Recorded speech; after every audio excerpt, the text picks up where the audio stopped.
ceux qui, concernant la crise qui pointe à l'horizon en Côte d'Ivoire, parlent d'aller au Ghana. Vous savez c'est quoi vivre au Ghana? Souvent, vous parlez de certaines choses que vous ne maîtrisez pas. Vous savez c'est quoi la réalité de vivre au Ghana? Parce que je sens que vous jouez avec le sujet, vous plaisantez avec, vous faites des traintes. Il y a d'autres qui sortent leur passeport, qui sont en train de nettoyer. Il y a d'autres, je vois des posts sur Internet qui sont en train de dire oui, qu'on voit pour le Ghana, comment on va passer par Boisseau pour arriver là-bas. Il y a d'autres qui disent on va commencer à apprendre l'anglais. En fait, d'autres mettent ça dans la plaisanterie et dans le jeu. Vous savez c'est quoi vivre au Ghana? Je vais prendre le temps de vous expliquer c'est quoi vivre au Ghana quand il y a des crises en Côte d'Ivoire, pour que chacun soit éclairé sur la situation. Après ça, si vous êtes vraiment décidé à aller au Ghana, ou bien si vous plaisantez avec cette vie au Ghana, bon, c'est vous qui allez voir. D'accord? Mais je vais prendre le temps dans cette vidéo de m'adresser d'abord à ceux qui plaisantent avec cette histoire du Ghana. Je vais ensuite parler à l'opposition et je vais parler aux gens qui sont au pouvoir. Comme on nous a donné comme conseil, il faut être responsable en ligne. Je vais faire du mieux que je peux pour rester le plus lucide, le plus objectif et le plus responsable dans cette vidéo. D'accord? Commençons déjà par ces personnes-là qui plaisantent avec le fait de vivre au Ghana. Depuis un certain moment, depuis l'annonce du président de la République de briguer notre mandat, on a vu un peu partout les langues se délier. Alors, on a d'autres qui ont acclamé ça de demain. On a un autre groupe qu'eux sont en train de pester. Et les discours tribalistes, les discours guerriers ont refait surface. Les gens sont énervés. Et quand on observe, tous les ingrédients sont en train d'être mis en place afin qu'il y ait une crise, une énième crise, une crise de trop qui va certainement endeuiller beaucoup de familles et détruire des rêves qui ont été bâtis pendant combien de temps. En fait, des acquis vont être atteints. On le sait tous. Mais c'est comme si on est obstiné, on est obsédé ou possédé ou démonisé pour détruire ce qui a été fait. Et on a l'impression que personne ne veut écouter l'autre. Tout le monde pense qu'il a plus de force que l'autre et tout le monde pense que seul par la force on pourra résoudre ça. J'ai vu des personnes en train de dire on va fermer les frontières et puis on va se babou. Il y a d'autres qui disent on fait colo, on s'est laissé. La marche est maintenue. Il y a d'autres qui disent on va sortir. C'est quoi tout ça? J'observe et me dis mais est-ce qu'on n'est pas tombé sur la tête? Mais quel est ce peuple qui ne tire aucune leçon de son passé? En fait, les mêmes choses vont se répéter sous nos yeux et on va être spectateur de cela. On nous annonce près de 3000 décès concernant la crise passée. Et ça, c'est de façon officielle. Mais on ne parle même pas de façon officieuse. Il y a des gens qui parlent comme si la guerre, là, c'était dans un jeu vidéo qu'ils allaient pratiquer ça. C'est pas Call of Duty. C'est une vraie guerre, c'est une réalité. Où il y a des personnes qui décèdent, où il y a des rêves qui sont détruits, où il y a des vies entières qui partent en fumée, où il y a des acquis qui seront atteints. On a l'impression que personne ne veut être gagné par cette sagacité, par cette hauteur d'esprit qui permet de se dire ça là, il faut qu'on s'asseye pour discuter pour ne pas que ça se gâte. Mais au-delà de ça, au demeurant, vous n'avez aucune idée de ce qui se passe au Ghana. Moi, j'ai été là-bas pendant la crise. Pas parce que je fuyais la crise en Côte d'Ivoire forcément. Parce que mon père travaillait dans une petite ville qui s'appelle Tiapoum. Et là où il habitait, c'est à quelques kilomètres. Donc il avait son véhicule, il partait au service. Et dans le village où il vivait, le village s'appelle Frambo. Et depuis 2005-2006 déjà, moi je batte là-bas en vacances. Et en fait, quand on est à Frambo, on voit déjà les lampadaires qui sont au Ghana, dans la ville de Djirouaf. Donc, à 30 minutes par l'eau, on a accès à cette ville-là. Donc, on allait là-bas couramment et constamment. Donc, j'étais déjà habitué à cette ville-là.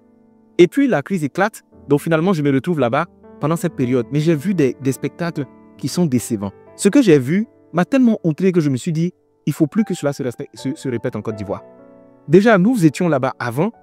On a vu une avalanche de familles qui est arrivée. Des familles qui sont arrivées vraiment dans des situations qui sont critiques. C'est comme si les pères étaient venus déposer leur famille pour retourner à Abidjan. Parce qu'ils avaient là-bas les acquis, ils avaient là-bas le salaire, ils avaient presque tout là-bas. Et pendant ce temps, les familles qu'ils ont laissées n'avaient même pas un toit pour dormir. J'ai vu des familles dormir sous des arbres. J'ai vu des familles aller dormir dans des maisons inachevées. J'ai vu des familles vivre dans les classes de l'école primaire. J'ai vu des familles qui n'avaient rien à manger, ils étaient obligés de se trouver dans les champs de manioc en train de déterrer le manioc, faire cuire ça avec du sel et un peu d'huile pour manger. J'ai vu des familles où des filles sont tombées enceintes parce qu'il n'y avait rien à manger. Des jeunes qui ont contracté des maladies, qui sont rentrés dans des chemins qui sont bizarres parce que le contexte était difficile à vivre. J'ai vu des personnes mourir de certaines maladies parce qu'ils n'avaient plus les mêmes conditions qu'avant. Et quand vous finissez de voir ça, des gens qui sont allés dormir dans des maisons inachevées, vous vous dites quand même que cette affaire-là, ce n'est pas de la plaisanterie. Et vous savez, j'ai même vécu, je n'ai pas parlé de racisme, mais j'ai vécu un traitement qui m'a un peu dégoûté et qui m'a fait comprendre qu'on est mieux que chez soi. Alors, j'étais en train de quitter Djirouaf pour aller à l'hôpital de Pouy, pour aller m'y traiter. Et dans le bus dans lequel j'étais, nous avons été pris à partie, mon beau, qui est un Ghanéen, et moi. Mais tellement il a duré en Côte d'Ivoire, lui, c'est pratiquement ivoirien là. Donc, on était en train de discuter entre nous en français. Et puis, on a été pris à partie par des étudiants ghanéens qui étaient dans le bus. Et ils parlaient en apolo, parce que c'est la langue qu'on parle à Frambo et je comprends bien cette langue-là.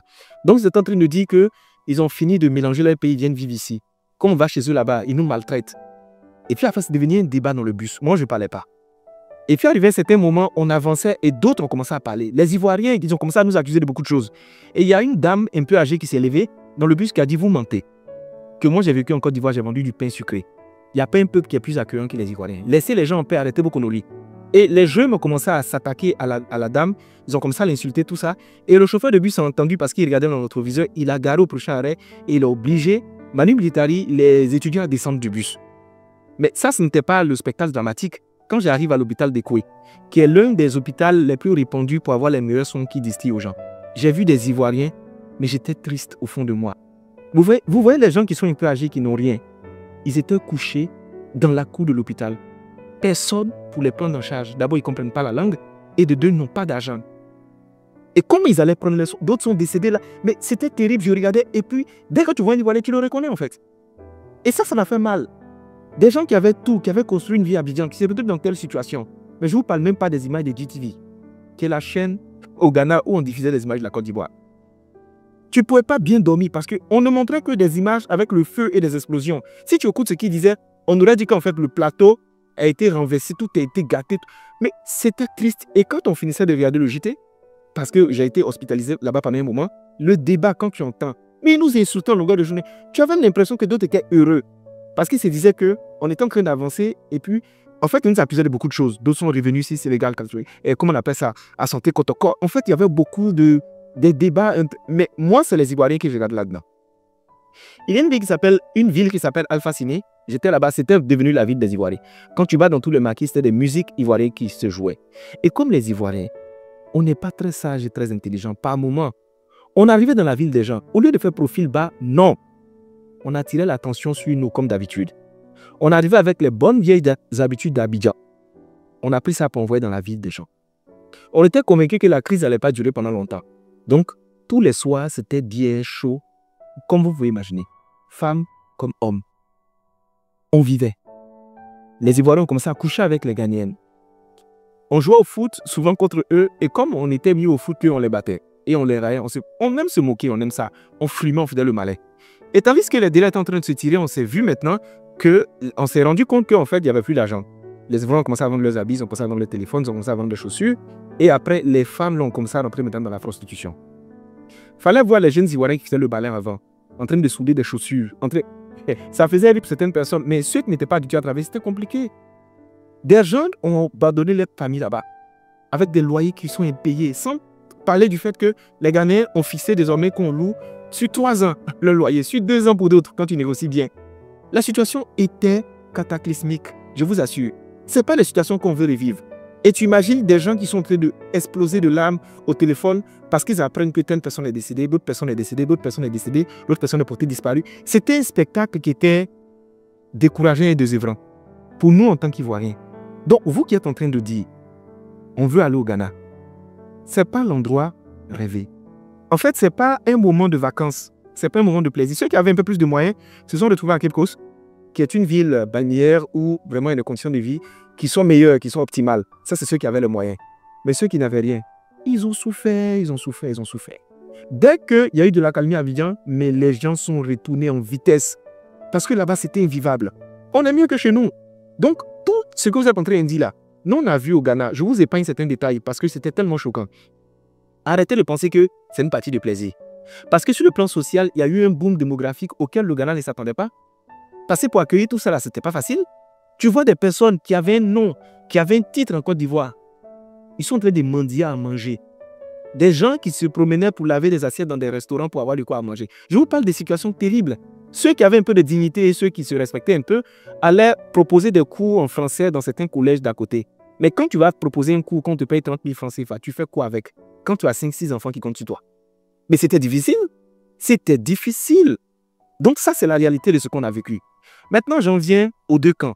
Moi, je ne suis pas dans les histoires de qui a raison, qui n'a pas raison. Ce n'est pas mon problème.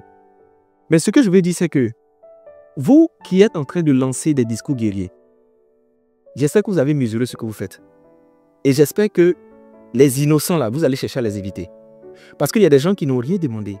Des gens qui sont en train de suivre leur vie tranquillement, qui ont construit leur vie en paix, qui n'ont rien à voir avec ce que vous faites, mais c'est eux qui vont finir par être victimes. Parce que quand il y a des casses, on va voler les gens, on va violer des femmes, on va tuer les gens, il y a un désordre. Est-ce qu'en ce monde, on a besoin d'un tel désordre en Côte d'Ivoire? Maintenant, ceux qui sont à l'opposition se disent qu'ils n'ont pas d'autre option. Il y a d'autres qui sont à l'extérieur du pays qui jettent l'huile sur le feu, dans des vidéos, dans des lives. Ça sera gâté, ça sera comme ça. Tant que vous-même vous êtes présent et que vous le faites, il n'y a pas de problème. Mais restez à distance pour dire aux gens, sortez, on va gâter, on va s'attaquer. Ça, ce n'est pas le bon message. Maintenant, ceux qui sont au pouvoir, qui sont d'une certaine concupiscence, qui se disent qu'ils ont le contrôle sur tout, faites attention. On ne tire pas seulement des leçons du passé. Il y a des gens qui étaient très forts hier, et puis on les a vus, et on a eu pitié d'eux. La vie qui est là. Et il n'y a rien de plus bizarre que cette vie dans laquelle on est. Comme dirait l'autre, 6 peut devenir 9. Faites attention à vos propos. J'ai vu des personnes parler avec arrogance, avec dédain des autres, sûrs de leur force. Et le mot tuer, c'est facile dans la bouche de certaines personnes. Vous savez c'est quoi tuer quelqu'un? Ayons de la retenue. Sachons ce qu'on fait. Chaque décision qu'on est en train de poser aujourd'hui, ça peut impacter la prochaine génération entièrement. S'il y a encore de la place pour éviter ça, évitons. Je ne parle même pas des songes qui se sont multipliés en termes de dégâts. Même hier, quand je dormais, j'ai fait encore un songe qui est bizarre sur la Côte d'Ivoire. Depuis un certain moment, aucun bon songe n'est fait sur la Côte d'Ivoire. Il y a toujours du feu, il y a toujours des machettes, il y a toujours des déchirements. Et le souci, quand tu en parles, pour pouvoir attirer l'attention des gens à la retenue, les gens ne t'écoutent pas, ils se disent « Oh ouais, vous les rêveurs là ». En fait, ils sont convaincus que ça ne va pas se faire. Mais c'est comme ça, les autres aussi disaient que ça ne se ferait pas. Et je profite pour vous dire, en ce moment, si des gens sont en train d'hésiter encore à marcher avec le Seigneur, c'est le bon moment, hein. C'est vraiment le bon moment. Parce que je me dis, dans une telle situation où on a l'impression qu'on est en train d'aller droit dans le mur, mais on est obsédé à le faire, il faut que l'Éternel nous protège. C'est tout ce qu'on peut faire. Donc toutes les initiatives de prière, les initiatives des gens qui s'unissent pour qu'il y ait la paix, ce sont les initiatives que j'apprécie beaucoup.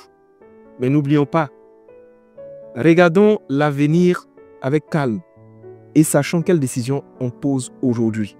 J'ai voulu juste m'adresser à ceux qui parlent d'Aller au Ghana. Ce n'est pas une partie de plaisir. J'ai vécu là-bas, j'ai vu.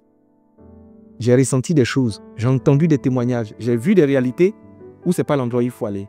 Et en plus, par le passé, le Ghana avait une situation économique qui était mieux. Là, avec la crise de Covid et toutes les situations économiques qu'ils ont connues, la situation s'est empirée. Je suis allé, je pense, il y a quelques années là-bas encore une fois de plus. Je suis allé jusqu'à Takoradi et puis à Accra. Quand tu vois l'état des routes, tu vois les niveaux de vie sur le plan social, l'inflation sur le plan économique, c'est pas l'endroit où il faut aller. Au Libéria, je ne vous en parle pas. On est mieux que chez soi. S'il y a encore des choses à arranger, arrangeons entre nous pour nous entendre. Sinon, quand ça va se gâter, il n'y aura pas de marche arrière. Gâter, c'est facile. Pour arranger, ça nous a pris des années. On a construit pendant plusieurs années. On a gâté ça en quelques mois. Et on s'en va lui faire la même chose. J'ai fini de parler, j'ai fini d'attirer l'attention des uns et des autres. Le reste, c'est dans nos mains, dans la main du Seigneur.